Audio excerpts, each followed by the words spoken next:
এই সন্ত্রাসীদের জ্বালায় ওরা আমাকে যাইতে দিচ্ছে না, গেলে হুমকি দিচ্ছে, মারি ফেলবে।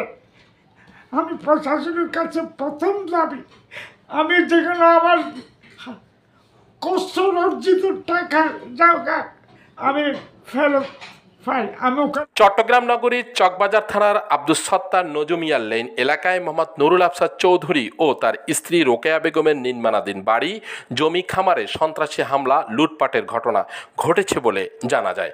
ঘটনার বিবরণে জানা যায়, গত 6 আগস্ট বিকেলে মোহাম্মদ ইদ্রিস পিতা মৃত আব্দুস সত্তার ও তার ছেলে মোহাম্মদ ইশতিয়াক আহমেদ বেশ কিছু সন্ত্রাসীরা দেশীয় ধারালো অস্ত্র নিয়ে নুরুল আফসারের নির্মাণাধীন বসতবাড়িতে হামলা ভাঙচুর করে ইলেকট্রনিক লাইন বিচ্ছিন্ন আসবাবপত্র, খামারে ছাগল, মূল্যবান জিনিসপত্র নিয়ে যায় বলে অভিযোগ করেন নুরুল আফসার ও তার স্ত্রী রোকেয়া বেগম।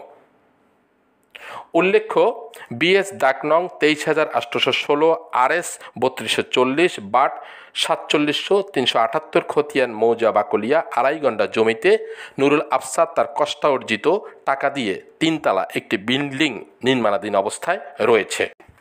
এরপরে দ্বিতীয় দফায় গত 21 আগস্ট নুরুল আফসারের স্ত্রী রোকেয়া বেগমের পৈতৃক জমিতে সন্ত্রাসীরা হামলা চালিয়ে হুমকি দেয়। এ ব্যাপারে রোকেয়া বেগম বাদী হয়ে অতিরিক্ত জেলা ম্যাজিস্ট্রেটের আদালত চট্টগ্রাম মহানগরে ফৌজদারি কার্যবিধির 145 ধারায় মামলা করেন। মামলার বিবরণে জানা যায়, মোহাম্মদ ইদ্রিস ও তার সন্ত্রাসীরা জমিতে অনধিকার প্রবেশ করে ইট, সিমেন্ট, বালি, লোহা জড়ো করে রোকেয়া বেগমের দখলীয় জায়গায় বাউন্ডারি দেয়াল নির্মাণপূর্বক হাঙ্গামা করতে যায়।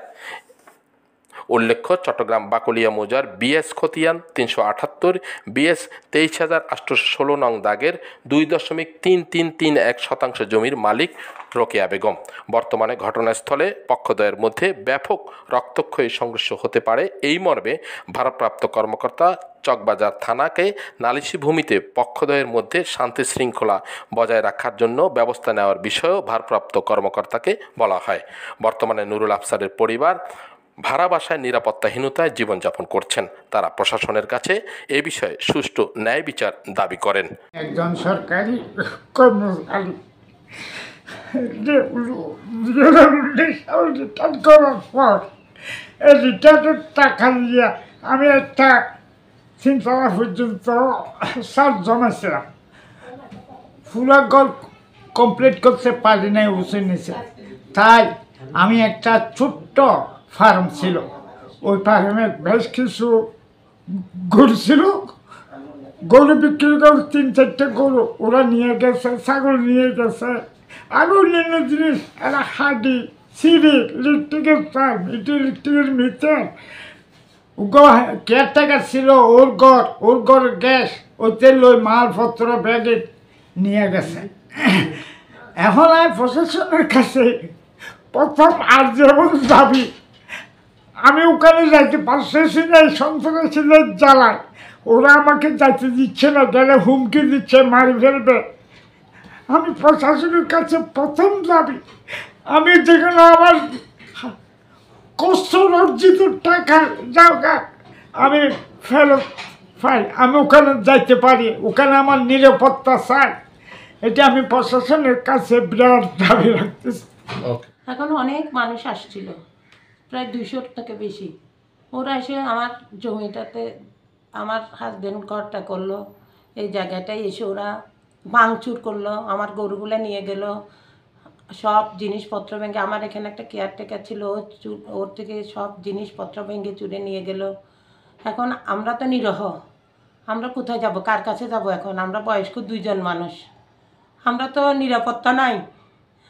এখন আমার পৈতৃক সম্পত্তির থেকে ওরা এইটা নিয়ে আমার জিনিস ভেঙে ফেললো, আমার ঘরটা ভেঙে ফেললো। এখন আমি কার কাছে গিয়ে দাঁড়াবো? এখন আমি আমার ঘর বাড়ি ওরা ভেঙে দেওয়ার পরে আমি যেতে পারতেছি না আমার জায়গায়।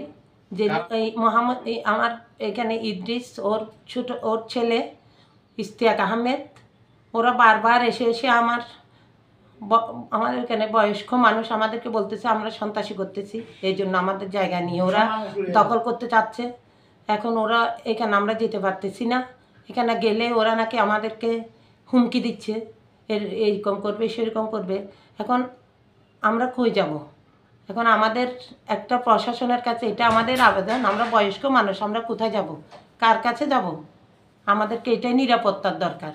এখন আমি প্রশাসনের কাছে এটাই দাবি যে আমি কি করব, আমরা কিভাবে নিরাপদে থাকব দেশের কাছে, আমরা এটা একটা সুস্থ বিচার চাই।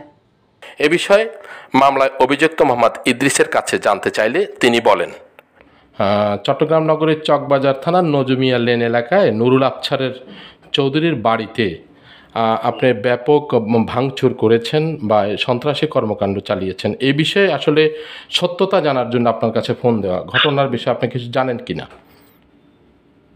কার বাড়িতে? নুরুল আফসার। নুরুল আফসারের বাড়িতে? জি। আমি ভাঙচুর করেছি? জি জি, এই ধরনের একটা অভিযোগ আমাদের কাছে এসেছে। তো এখন বিষয়টা হলো যে আপনার এই বিষয়ে আপনি কি জানেন বা এই বিষয়ে আপনার বক্তব্য কি? না, আমার তো ওই ধরনের কোনো কিছু হয় নাই। ওখানে আপনি ভাঙচুর করেছেন, আপনার ছেলে সহ সন্ত্রাসে দিয়ে হামলা চালিয়েছেন, তার জিনিসপত্র নিয়ে এসেছেন, এটা কতটুকু সত্য? এটা সম্পূর্ণ মিথ্যে। এটা আচ্ছা, কারণ উনি হচ্ছে আমার ভগ্নিপতি হচ্ছেন। জি। তো ওনাদের সাথে আমাদের সাথে এখানে একটা বিরোধ চলছে জায়গা নিলে। সেটা তো নুরুল আফসারের নিজের ক্রয়কৃত সম্পত্তি, যেটা 3 তলা বিল্ডিং রয়েছে, সেখানে আপনার কি কোনো অংশীদার রয়েছে? আপনি তাহলে তো না, এটা আমাদের অংশীদার, এটা আমাদের মুর্শিদ সম্পত্তি। এটা না, মুর্শিদ না, ঠিক আছে। উনি যে সম্পত্তিটা এখন 3 তলা বাড়ি করেছে, এটা তো তার টাকা দিয়ে ক্রয়কৃত, আপনার কাছ থেকে সে কিনেছে। সেই দৃষ্টিকোণ থেকে তো আপনার আর দখল সত্ত্ব থাকার কথা না। সেই দৃষ্টিকোণ ওইখানে আমাদের কোনো কিছু না, ওইখানে না। ওইটা তো ওটার নিজের কিনা সম্পত্তি বুঝছেন? জি। কিন্তু এখানে যে হামলাটা চালিয়েছে সন্ত্রাসীরা, এই বিষয়ে আপনার সম্পৃক্ততা রয়েছে বলে জানা গিয়েছে। আপনার এই বিষয়ে আপনার মানে বক্তব্যটা কি? ওইটা আপনি আমার এলাকাতে ভেরিফাই করতে পারেন। ওই যে সময় আমরা এখানে এই ঘটনাগুলো ঘটতেছে, জি, তখন আমরা কোথায় ছিলাম, আমি কোথায় ছিলাম, আমার এলাকাতে আপনি যাচাই করলে বুঝতে পারবেন। 16 বাংলা টিভি, চট্টগ্রাম। 16 বাংলা টিভি, আবহমান বাংলার